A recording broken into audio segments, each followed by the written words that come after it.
अस्सलाम वालेकुम स्टूडेंट्स, क्या हाल है आपके। मेरा नाम है अबरार चौहान। आज हम पढ़ने जा रहे हैं चैप्टर नंबर 8 का लॉ ऑफ मास एक्शन।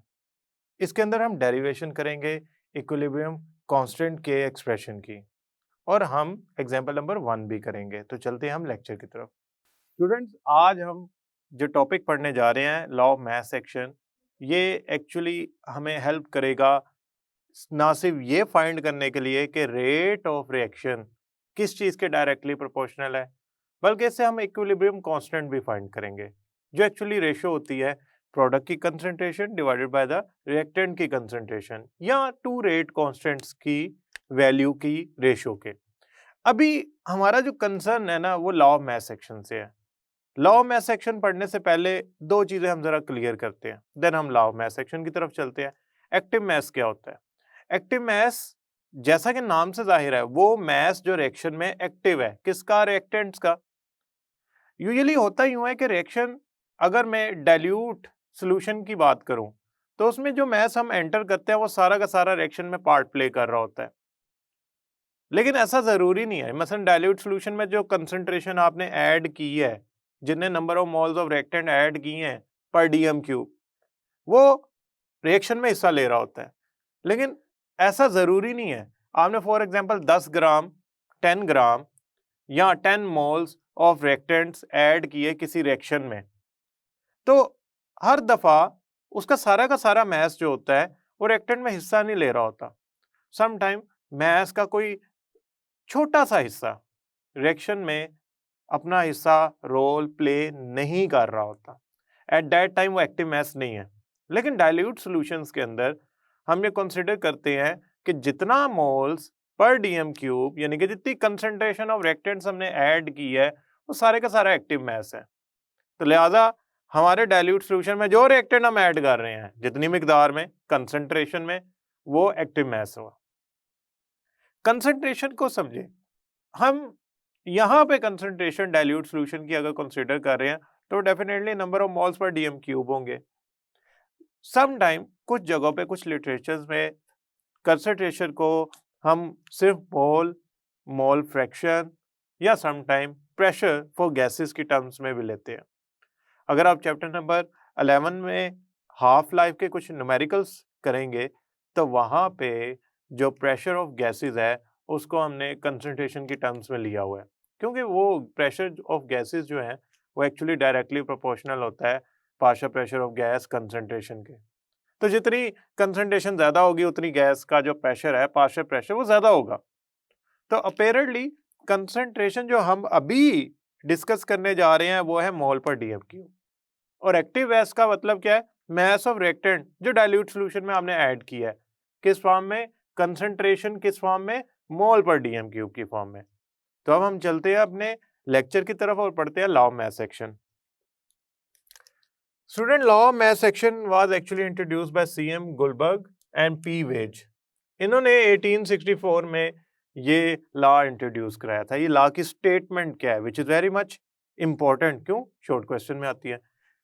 इस लॉ के मुताबिक ये लॉ स्टेट करता है rate of reaction, rate of reaction, जो आपका रिएक्शन चल रहा है उसका रेट डायरेक्टली प्रोपोर्शनल होता है rate at which reaction proceed, यानी कि वो स्पीड जिससे रिएक्शन प्रोसीड हो रहा है वो डायरेक्टली प्रोपोर्शनल है किसके? प्रोडक्ट ऑफ एक्टिव मासेस के। यानी कि एक से ज्यादा अगर एक्टिव मास रिएक्शन में हिस्सा ले रहे हैं तो उनकी प्रोडक्ट के। या प्रोडक्ट से क्या मुराद है? देखें, 2 multiply by 3 is equal to 6। आप समझे, 2 जो है ना वो एक कंसंट्रेशन ऑफ ए है, 3 is another concentration of reactant. तो अगर मैं इनको मल्टीप्लाई कर दूंगा तो ये कहलाएगी इनकी प्रोडक्ट, और इसका आंसर जो होगा वो कितना आएगा? 2 multiply by 3 is equal to 6। अगर मैं इनको ऐड कर दूंगा ना, तो ये प्रोडक्ट ऑफ रिएक्टेंट्स की कंसंट्रेशन नहीं कहलाएंगे, वो एडिशन ऑफ रिएक्टेंट की कंसंट्रेशन कहलाएंगे। स्टूडेंट बहुत बड़ी गलती करते हैं। जब लॉ ऑफ मास एक्शन की बारी आती है तो डेरिवेशन में वो ए मल्टीप्लाई बाय बी या ए प्रोडक्ट, ए और बी का प्रोडक्ट लिखने की बजाय ए प्लस बी लिख देते हैं। डेरिवेशन सही कर रहे हैं, आंसर सारा खराब आता जाएगा। क्यों? प्लस के साइन आते जाएंगे, तो रिजल्ट क्या आया? 0। तो इसका मतलब ये है कि ये एक ऐसी गलती है जो कॉमन आप स्टूडेंट्स में जरूर करने की कोशिश करेंगे कि वो प्रोडक्ट का मतलब नहीं समझेंगे। प्रोडक्ट का मतलब अगर मैं आसान लफ्जों में कहूँ ना मैथ की टर्म्स में, तो मतलब होता है मल्टीप्लाई करना। 2 मल्टीप्लाई बाय 3 6, 2 और 3 का प्रोडक्ट है। A multiply by B, A concentration multiply by B, तो ये ए का और बी का, दो कंसंट्रेशन का, रिएक्टिंग स्पीशीज का, एक्टिव मैसेज का प्रोडक्ट है। अब हम चलते हैं एक्टिव मैसेज की कंसंट्रेशन की बात करते हैं। सबसे पहले कंसंट्रेशन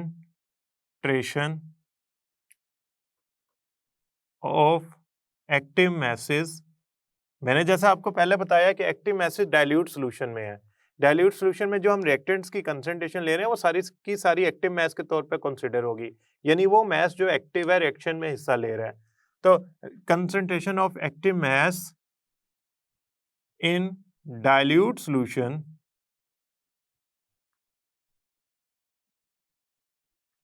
होती है, ब्रैकेट से शो होती है, और होती है मोल पर डीएम क्यूब, मोल पर डीएम क्यूब, यानी कि मोल डिवाइडेड बाय डीएम क्यूब, और इसको शो किया जाता है ब्रैकेट से, इस वाली।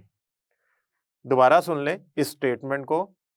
डाइल्यूट सॉल्यूशन के अंदर जो आपने रिएक्टेंट्स ऐड किए हैं फॉर रिएक्शन पर्पस, वो रिएक्टिंग स्पीशीज की को एक्टिव मैस कहेंगे, क्योंकि वेरी डाइल्यूट सॉल्यूशन में जो भी आप रिएक्टेंट ऐड करेंगे वो सारा का सारा रिएक्शन में हिस्सा लेगा, वो एक्टिव मैस कहलाएगा, और उसकी जो कंसंट्रेशन होगी वो मोल पर डीएम क्यूब से ब्रैकेट से शो किया जाएगा। एक जनरल रिएक्शन लेते हैं, ए बी से रिएक्शन करके बना रहा है सी डी, ये रिएक्टेंट्स है, ये प्रोडक्ट है, रिवर्सिबल रिएक्शन है। लॉ ऑफ मास एक्शन में हम रिवर्सिबल रिएक्शन को कंसीडर करते हैं, जिसमें रेट ऑफ फॉरवर्ड और रेट ऑफ रिवर्स दोनों डायरेक्शंस के लिए, दोनों रेट्स के लिए हम दोनों डायरेक्शंस को कंसीडर कर रहे होते हैं। स्टूडेंट गौर से सुने, अब इस बात को गौर से सुनना है। ए बी रिएक्टेंट है, सी और डी प्रोडक्ट्स हैं। ए की कंसंट्रेशन बी की कंसंट्रेशन से रिएक्ट करके सी की कंसंट्रेशन और डी की कंसंट्रेशन बना रही है, ये असल में मैं कहना चाह रहा हूं। तो अगर आप ये रिएक्शन लिखा देखें, A plus B reacting to form C and D, तो इसका मतलब है कि ए और बी जो हैं वो एक्टिव मैसेज हैं, वो रिएक्शन प्रोसीड करवा रहे हैं फॉरवर्ड डायरेक्शन में और प्रोडक्ट बना रहे हैं। अब ये रिएक्शन दो डायरेक्शन में प्रोसीड हो रहा है, ये फॉरवर्ड डायरेक्शन में भी हो रहा है और रिवर्स डायरेक्शन में भी हो रहा है। अगर मैं फॉरवर्ड डायरेक्शन की बात करूं, फॉरवर्ड डायरेक्शन की बात करूं, तो उसमें according to law of mass action, according to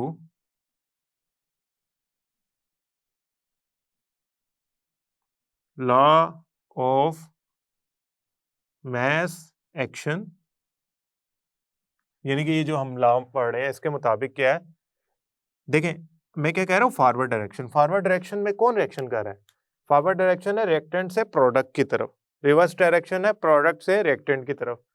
अभी जो ए और बी है ये वो रिएक्टिंग स्पीशीज हैं जो फॉरवर्ड डायरेक्शन का बायस बन रहे हैं या फॉरवर्ड डायरेक्शन में रिएक्शन प्रोसीड करवा रहे हैं। तो rate of forward direction, rate of forward direction is directly proportional to product of active masses of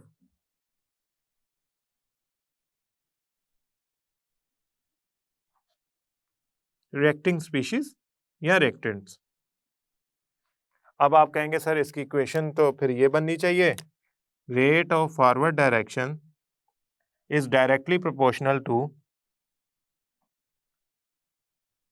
active masses, कौन है, ए की कंसंट्रेशन बी की कंसंट्रेशन के प्रोडक्ट के। ये देखें मैंने इसमें प्लस का साइन नहीं डाला, आपने नहीं डालना, मैं हम जब पेपर चेक करते हैं एग्जामिनर, तो हमें ये बहुत फील होता है कि ये छोटी सी गलती आपकी पूरी डेरिवेशन गलत कर सकती है। तो यहाँ पे प्रोडक्ट का साइन आएगा, प्रोडक्ट मल्टीप्लाई का साइन आएगा, डॉट प्रोडक्ट का साइन आएगा।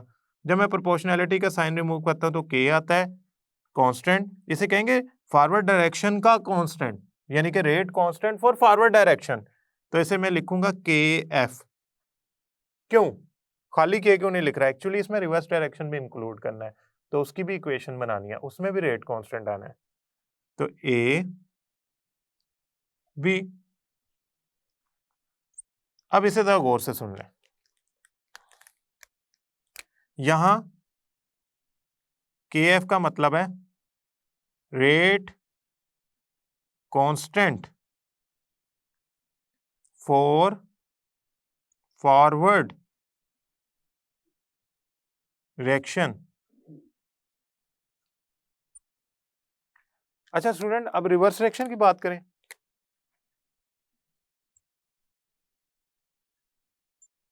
रिवर्स डायरेक्शन या reverse reaction,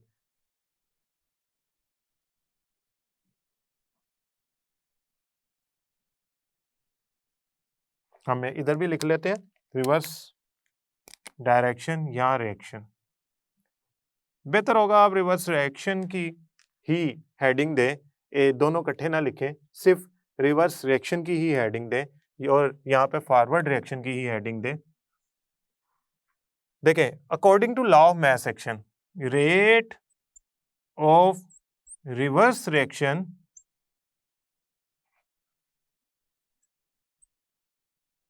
is directly proportional to the product of active masses। किसके? रिएक्टेंट के? नहीं, रिवर्स रिएक्शन किन की वजह से हो रहा है? सी और डी की वजह से। ये रिएक्टिंग स्पीशीज है, अब ए और बी नहीं है। मैं जिस रिएक्शन की बात कर रहा हूं वो रिवर्स डायरेक्शन का रिएक्शन है। अब मैं बात कर रहा हूं, अगर मैं यहां ब्रैकेट में लिखूं साइड पे करके, यहां पे करके लिख लेते हैं। अब मैं बात कर रहा हूं कि सी और डी बना रहे हैं ए और बी। पहले मैं कंसीडर कर रहा था ए और बी सी और डी बना रहे हैं, अब मैं कंसीडर कर रहा हूं सी और डी ए और बी बना रहे हैं। क्यों? रिवर्सिबल रिएक्शन है। दोनों रेट ऑफ रिएक्शंस को कंसीडर करना पड़ेगा। हाँ, इरिवर्सिबल होता तो मैं कहता सिर्फ फॉरवर्ड डायरेक्शन का जो रेट है उसकी बात करते हैं। ये रिवर्सिबल रिएक्शन है, इसमें दोनों चीजें हैं। क्यों? केमिकल इक्विलिब्रियम पढ़ रहे हैं और उसके अंदर दोनों जो रेट होते हैं वो कंसीडर किए जाते हैं। अब student, rate of reverse reaction is directly proportional to C की कंसंट्रेशन। प्लस डालूं या मल्टीप्लाई का साइन डालूं? मल्टीप्लाई का। अब ये आएगा, प्रोपोर्शनैलिटी का साइन रिमूव करेंगे तो आएगा के आर सी और डी, और यहां पे आ गया rate of reverse reaction. Student, यहां पे के आर का मतलब क्या है? यहां पे के आर का मतलब लिख लेते हैं, K R reverse reaction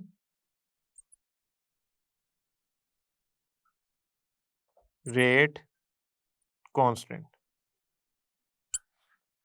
rate constant है रिवर्स रिएक्शन का। अच्छा, अब ये दोनों तो मैंने लॉ ऑफ मास एक्शन के मुताबिक इस इक्वेशन के जरिए दो एक्सप्रेशन निकाल ली है। इन एक्सप्रेशन को मैं यूज करके डेरिवेशन करने जा रहा हूं इक्विलिब्रियम कांस्टेंट के लिए। इक्विलिब्रियम कांस्टेंट की डेरिवेशन करने जा रहा हूं इन एक्सप्रेशन को यूज करते हुए। So let's move towards the derivation of equilibrium constant. Equilibrium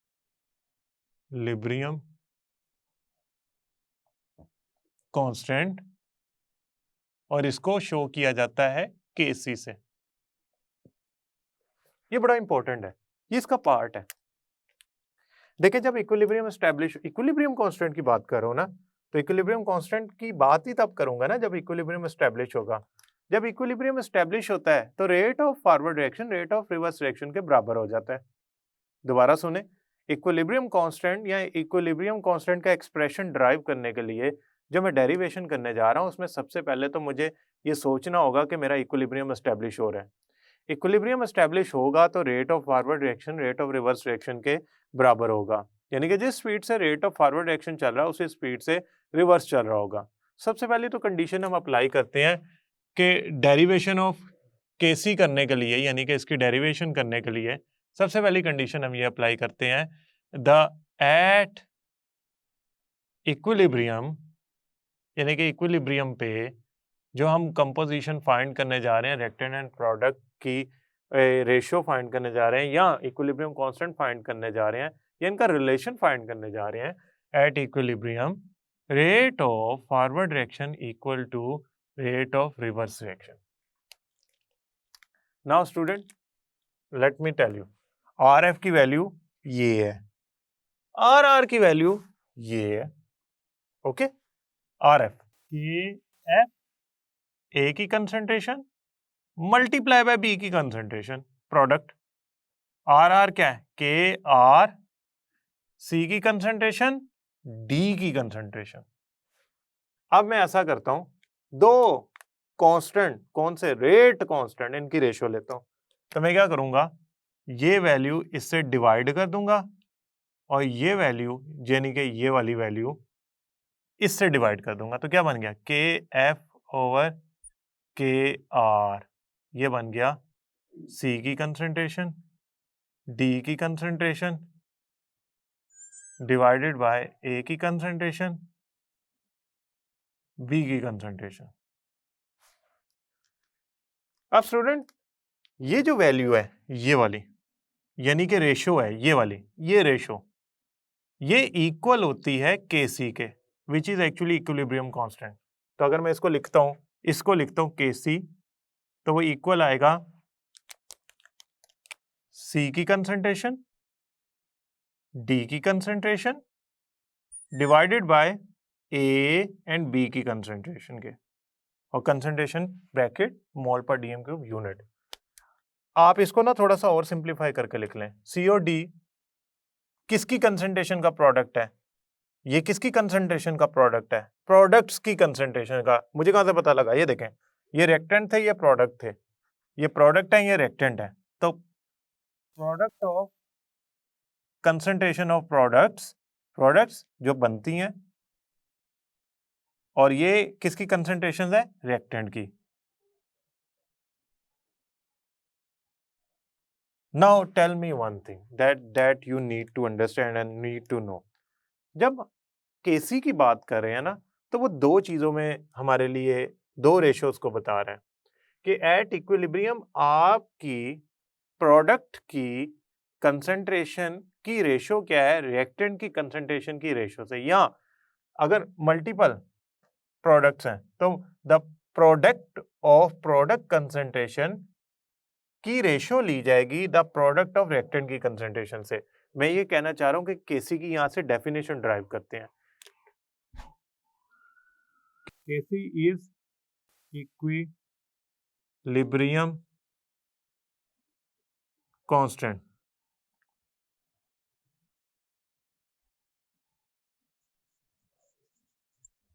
Kc is equilibrium constant, ये क्या कहता है, ये मैं बताता हूँ आपको। Kc is equilibrium constant और इसकी डेफिनेशन क्या है, it is ratio of forward reaction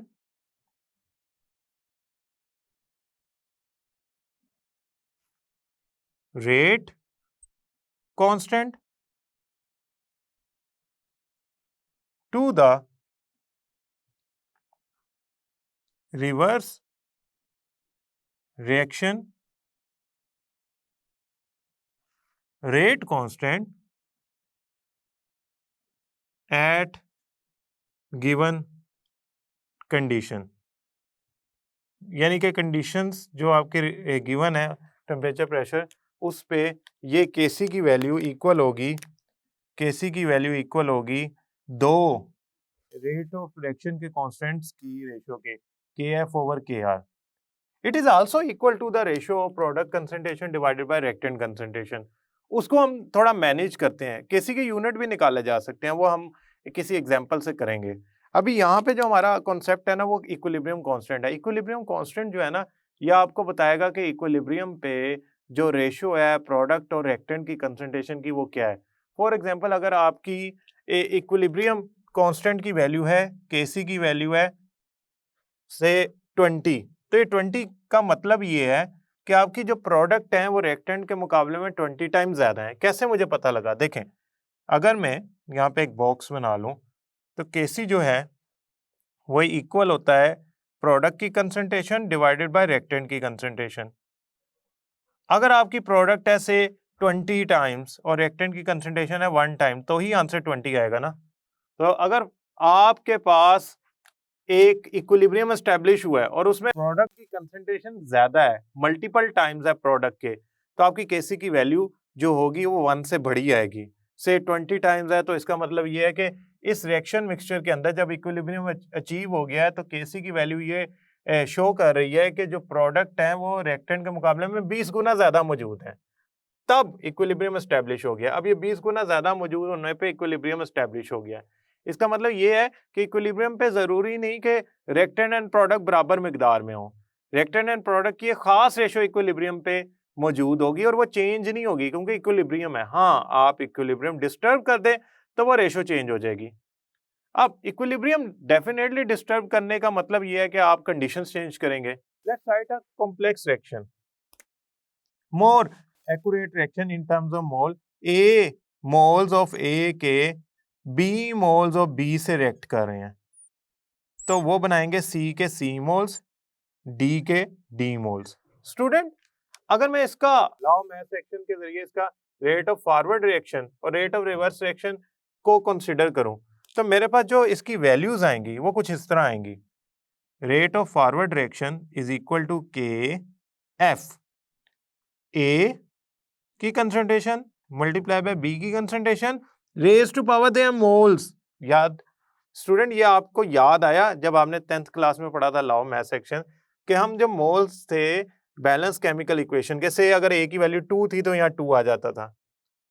फिर इसके मुताबिक rate of reverse reaction according to law of mass action होता था के आर सी की कंसंट्रेशन मल्टीप्लाई बाय डी की concentration raise to power moles.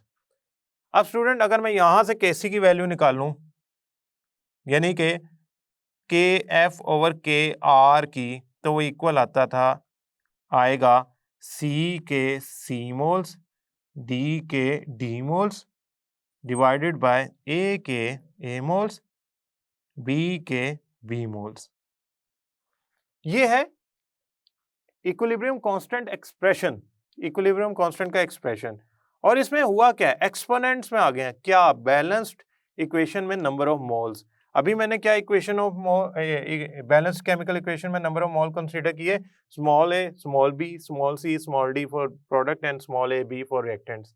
और वो आपके जो रेशो है उसमें एज ए एक्सपोनेंट जनरेट हुए। एक बात याद रखिएगा, रेशो वही रही है क्या, प्रोडक्ट की कंसंट्रेशन रिएक्टेंट की कंसंट्रेशन या के एफ ओवर के आर। सो केसी जो होगा वो हमें हेल्प करेगा डिटरमिन करने के लिए इक्विलिब्रियम पोजीशन पे जो आपकी रेशियो है वो क्या होगी। अब हम चलते हैं इसके दूसरे पार्ट की तरफ। अब हम स्टूडेंट्स करने जा रहे हैं यूनिट्स ऑफ केसी को डिस्कस। इसमें हम केसी के यूनिट्स को फाइंड करते हैं फॉर अ सर्टेन रिएक्शन और देखते हैं क्या वो सारों के लिए सेम आते हैं या डिफरेंट आते हैं। वैसे मैं आपको पहले बता देता हूँ कि केसी के यूनिट रिएक्शन पे डिपेंड करते हैं। हर रिएक्शन के लिए केसी के यूनिट जो है वो सेम नहीं आते, कुछ के लिए डिफरेंट आते हैं, कुछ के लिए यूनिट्स ही नहीं आते, उनमें यूनिट एक दूसरे को कैंसिल कर देते हैं। सो हम इधर थोड़ी सी केस स्टडीज कर लेते हैं ताकि हमारे लिए आसानी हो। स्टूडेंट, बात यूं है कि सबसे पहले हम यूनिट्स ऑफ केसी की हेडिंग देते हैं, देन हम इसको पढ़ते हैं। हमारे पास case study number 1, case number 1, अगर एक ऐसा रिएक्शन हो जिसमें रिएक्टेंट्स मोल्स इक्वल हो प्रोडक्ट मोल्स के, सुन ले इसे, रिएक्टेंट मोल्स और प्रोडक्ट मोल्स बराबर हो, तो इन दैट केस जो यूनिट्स हैं वो क्या आएंगे या आएंगे ही नहीं, जरा चेक करते हैं। हमारी केस स्टडी ये है कि हम ऐसा रिएक्शन स्टडी करने जा रहे हैं जिसमें रिएक्टेंट एंड प्रोडक्ट के मोल बराबर हैं। फॉर एग्जांपल CH3COOH, ये है एसिटिक एसिड, इसको रिएक्ट करवाते हैं एथेनॉल में, एथेनॉल से in the presence of sulphuric acid drops, यानी कि थोड़ा सा sulphuric acid as a catalyst add किया, तो आपस में रिएक्ट करके ये बनाते हैं एस्टर CH3COO C2H5 और साथ बनेगा वाटर। स्टूडेंट ये जो रिएक्शन है ना, ये स्टेरिफिकेशन है, इसमें एस्टर्स बनते हैं। एस्टर्स आर्टिफिशियल फ्लेवर के तौर पर यूज होते हैं इंडस्ट्री में। एस्टर्स कार्बोक्सिलिक एसिड और अल्कोहल्स के रिएक्शन से बनते हैं, लेकिन इस रिएक्शन को में कैटलिस्ट ऐड किया जाता है। ये जो आपके पास ये वाली सब्सटेंस है, this is actually acetic acid, और ये वाली जो सब्सटेंस है डेट इज एक्चुअली एथेनॉल। ये जो चीज है ये है एस्टर। इस एस्टर का नाम, इसको मैं लिख देता हूं, एस्टर का नाम है इथाइल एसीटेट। Ethyl acetate. आप इसे चैप्टर नंबर 13 सेकेंड ईयर में वाटर पढ़ लेंगे। अभी हम वैसे रिएक्शन में तो कंसर्न नहीं है ना, हम तो केसी में कंसर्न है। हमने जो रिएक्टेंट लिए हैं वो एक और एक टोटल 2 मोल्स के लिए। देखिए जब यहाँ कुछ ना लिखा हो उसका मतलब होता है 1, तो इसमें टोटल मोल्स ऑफ रिएक्टेंट कितने हैं? 2। टोटल मोल्स ऑफ प्रोडक्ट कितने हैं? 1 और 1, 2। तो ये एक ऐसा केस है जिसमें रिएक्टेंट एंड प्रोडक्ट के मोल्स बराबर हैं। जब आपने इक्विलिब्रियम कांस्टेंट के यूनिट फाइंड करने हैं ना, तो सबसे पहले आप इक्विलिब्रियम कांस्टेंट का एक्सप्रेशन लिखें। केसी किसके इक्वल होता है? प्रोडक्ट की कंसंट्रेशन। प्रोडक्ट की कंसंट्रेशन के, ये देखें, ये आपके पास प्रोडक्ट की कंसंट्रेशन है, ये या ये। अब प्रोडक्ट में हमारे पास क्या होता है? जो 2 प्रोडक्ट्स बन रही हैं, इनकी concentration CH3 COO C2H5 water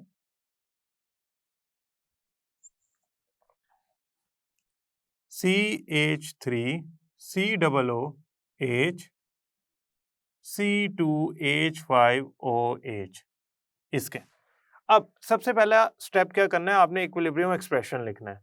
अब जो मैं मेथड बता रहा हूं ना, दिस इज सिंपल और इसमें गलती के चांस भी नहीं होते। सबसे पहले आपने इक्विलिब्रियम एक्सप्रेशन लिखना है, और इक्विलिब्रियम एक्सप्रेशन लिखने के बाद जहां जहां आपने नाम लिखा है रिएक्टेंट्स का, जहां जहां आपने रिएक्टेंट्स का मॉलिक्यूलर फार्मूला लिखा है, और आप यहाँ एस्टर लिखते, वाटर लिखते, एस्टिक एसिड लिखते, एथेनॉल लिखते, देन नेम होना था। अभी तो ये आपने इसका मॉलिक्यूलर फार्मूला लिखा है।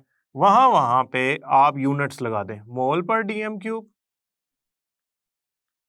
वाटर मोल पर डीएम क्यूब।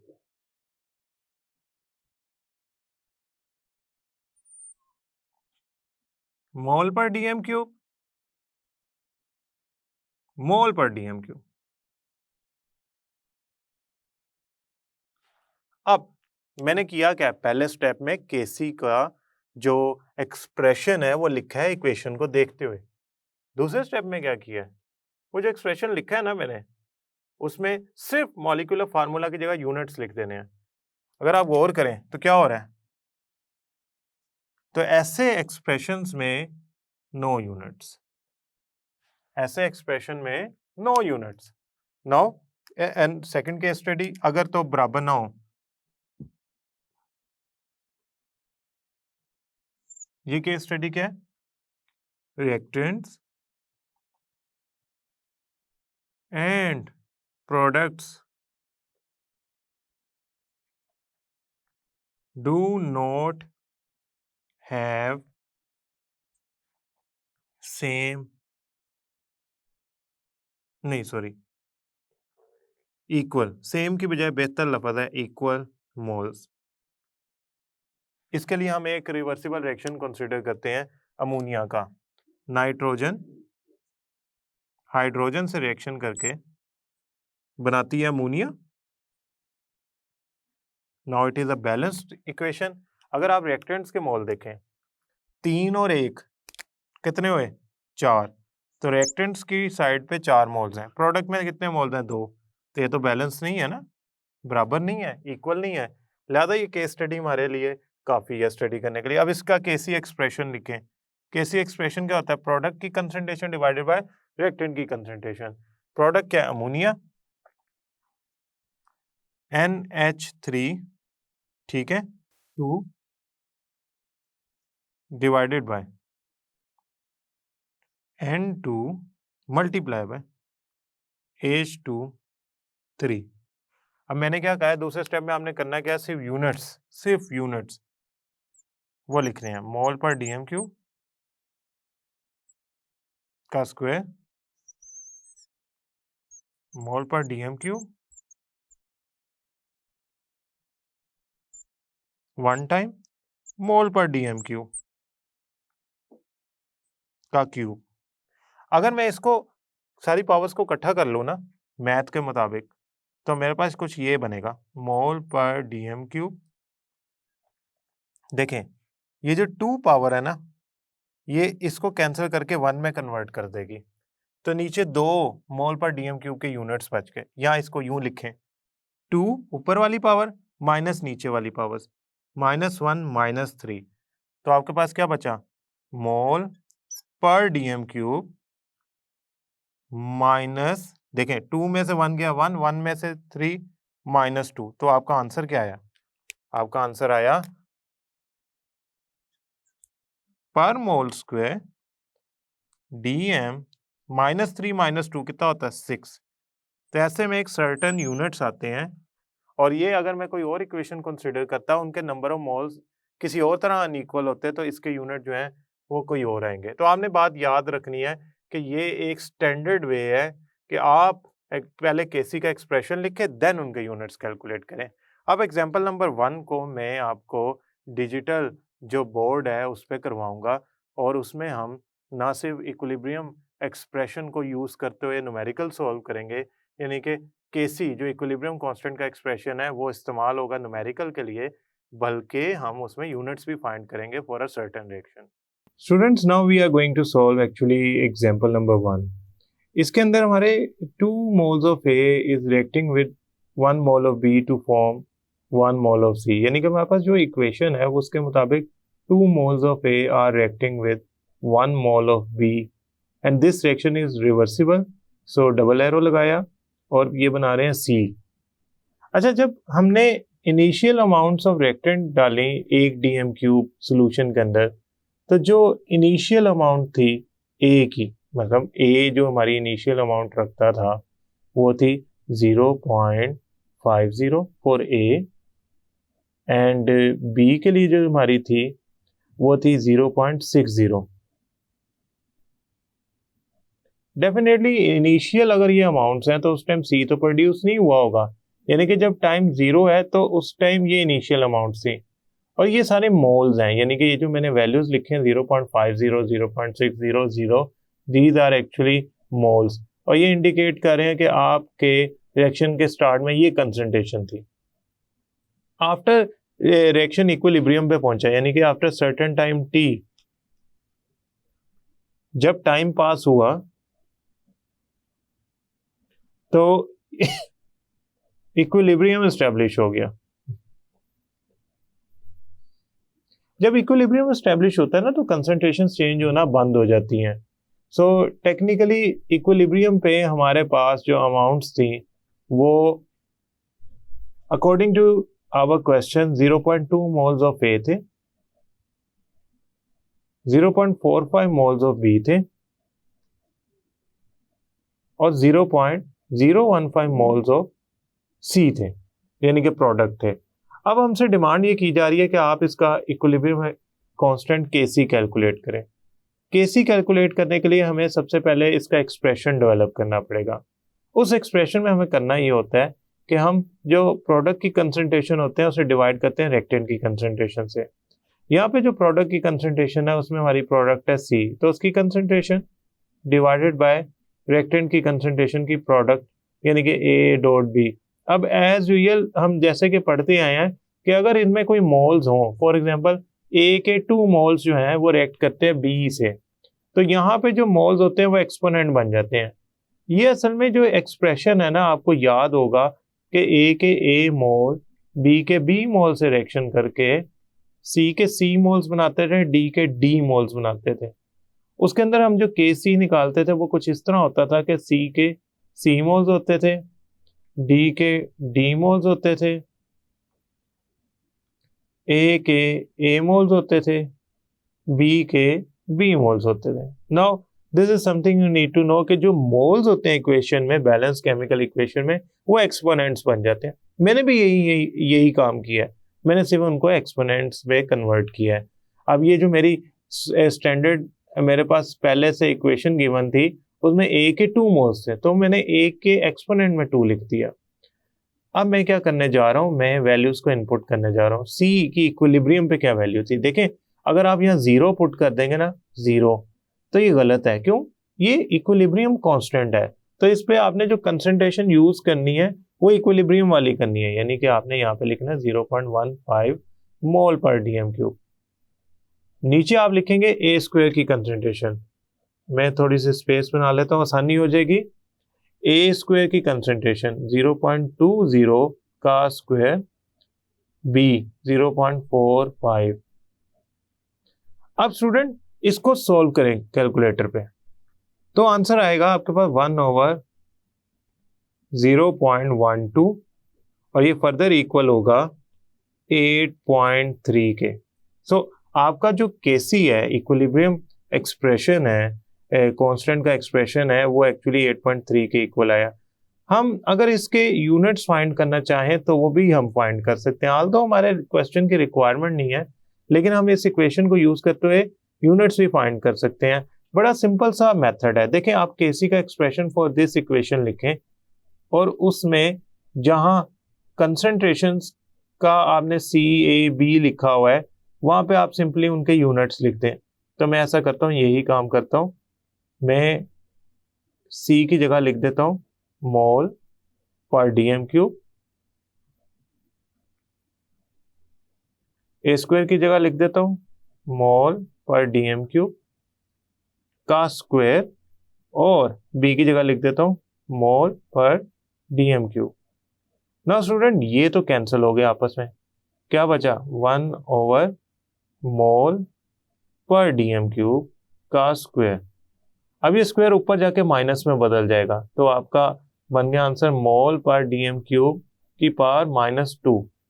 अब अगर आप चाहते हैं कि इससे फर्दर आप इसे रिफाइन करें, इसको फर्दर लिखें, तो केसी के जो यूनिट्स आएंगे वो कुछ इस तरह के आएंगे कि ये -2 जब मोल से मल्टीप्लाई होगा तो बनेगा मोल -2, और डीएम क्यूब से -डीएम क्यूब से मल्टीप्लाई होगा तो बनेगा डीएम पावर 6। क्यों? -3 इंटू -2, यानी कि पहले इससे फिर यही वैल्यू इससे मल्टीप्लाई हुई तो +6 बन गया। So now this is the units of KC for the reaction which is given in our question.